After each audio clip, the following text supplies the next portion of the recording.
Dilimin tek Kurdistan.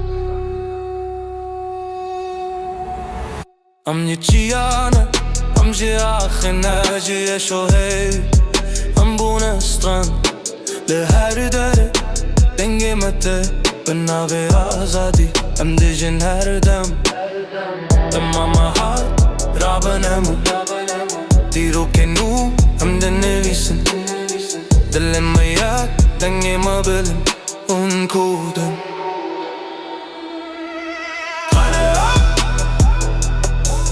KURD'un dengemedeki hice asma.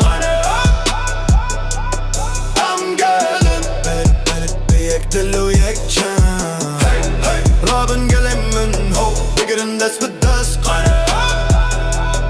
Am KURD'un her tüm ser bölündün. Am neteneşer em jiyanın. Evino hevidin namedene Jibakuhe taro java Yekten am katna perçe Gerez biçim dengemin dimini Gerez bitim navemin diji Behazaran dilim herin peş Azadi lebendameye